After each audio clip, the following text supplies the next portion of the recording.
बात किया, पुलिस से भी हमने बात करा दिया और सोमवार को आने के लिए उन्होंने बोला कि सोमवार को आकर के मैं हस्ताक्षर में कर दूँगा, है ना।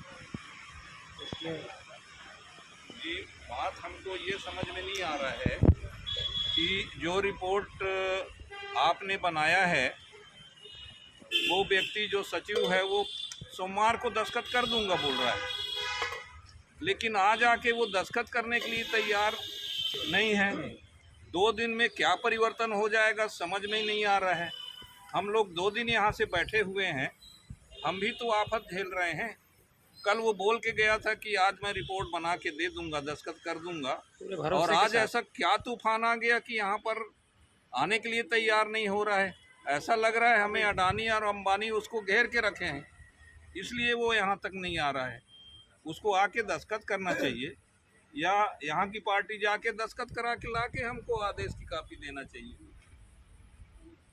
आप लोगों के सामने ही सारी बातचीत हुई है और जो भी बातचीत हुआ फ़ोन के माध्यम से 3 बार 4 बार उनसे बात हुआ, पुलिस के माध्यम से भी हमने सूचना करवाया। उसका कहना यही है कि मैंने छुट्टी ली है, छुट्टी के दिन मैं आकर के दस्तखत नहीं कर पा रहा हूँ, कोई पारिवारिक उसने अपनी परेशानी बताया और सोमवार के लिए बोला है। अब उसके बाद पे ही हमने उच्च अधिकारी को बोल भी दिया है, मेल भी कर दिया हूँ मैं चिट्ठी कि आयोग में जो सचिव के जो काम काज है उसके तौर तरीके अच्छे नहीं, इसलिए दूसरे सचिव की भी व्यवस्था की जाए, लेकिन सोमवार को ये जो अनुशंसा है इस पर हस्ताक्षर करवा दें, हमने बता दिया मंत्रालय। जी सर, छुट्टी जब लिए हैं तो कल क्यों आज को आश्वासन दिए कि हम आके कर देंगे? अचानक छुट्टी कैसे लिया जाता है? मतलब हम लोग को जब यहाँ पे आश्वासन देके हमको 24 घंटा बैठा के मतलब के इस टाइप का आश्वासन कैसे दिया जाता है? आश्वासन दिया था कि आएंगे ही करके, आएंगे और सिग्नेचर कर दूंगा भी बोला था, उसके बाद जाओगे। 5 बजे बोल रहे हैं बहुत बड़ा झूठ बोला है। और अभी रात में बोल रहे हैं कि नहीं मैंने छुट्टी लिया है। छुट्टी कहाँ लिया है? एप्लीकेशन कहाँ है? एप्लीकेशन कहाँ है? ऑलरेडी छुट्टी का आश्वासन दिया था। हम लोगों को मूर्ख समझ रहे हैं, ये कार्यालय को बदनाम कर रहे हैं। वो ऐसे लोगों को तो नौकरी में नहीं रखना चाहिए। मुझे लगता है दूसरा जी, मुझे लगता है कि हंसदो में हम लोग वहाँ पेड़ बचाने के लिए लगे हैं, तो इस भारत देश के लिए हम लोग कचरे हैं। और जब अनुसूचित जनजाति आयोग में आए हैं, यहाँ पर भी राजधानी में आए हैं, यहाँ पर भी हम लोग पूरे भारत के लिए कचरा हैं। मतलब यही साबित होता है ना, जो चीज़ हम लोग न्याय के लिए दौड़ रहे हैं उस न्याय नहीं मिल रहा है, हमें डंडा मिल रहा है। देख लीजिए इस बार मतलब मिली भगत है, इसमें साफ साफ ऐसा प्रतीत होता है। जब कल से आदिवासी यहाँ पर आए हुए हैं बचाने के लिए, तो इसमें सचिव की पूरी मिली भगत है। रात तक आदिवासी यहाँ बैठे हुए हैं। मैं ये कह रहा हूँ, देखिए अध्यक्ष तो मदद कर रहे हैं, अध्यक्ष पूरी मदद कर रहे हैं, सचिव बगैर खाए के अध्यक्ष महोदय यहाँ पर अध्यक्ष सचिव सदस्य हमारे साथ बैठे हुए हैं, वो मौजूद है ना। और आज यदि वो रिपोर्ट निकलने की स्थिति में भी पहुंचा है तो इन्हीं के बिल्कुल सही है, मेहनत का अध्यक्ष महोदय का भी धन्यवाद करेंगे। लेकिन वो सहयोग सचिव के द्वारा नहीं हो रहा है, वो दुखद है।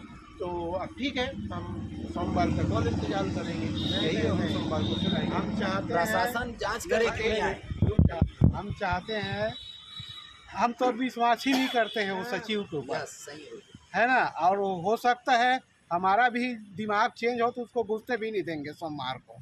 वो एक नंबर का झूठा है, वो सिर्फ आश्वासन देते रहता है और वो आता नहीं है। इतने सालों से एक ही जगह पे है और हम आदिवासियों को परेशान करके रखा हुआ है। भुआल को यहाँ से चेंज कर देना चाहिए। 18 साल हो गया है एक जगह पे, उसकी मनोस्थिति बढ़ गई है आदिवासियों के खिलाफ। ठीक है, आप पूछिए। मैं चाह रहा हूँ, जैसे आप लोगों ने रिपोर्ट बनाया है, स्वागत योग्य है, अच्छी बात है।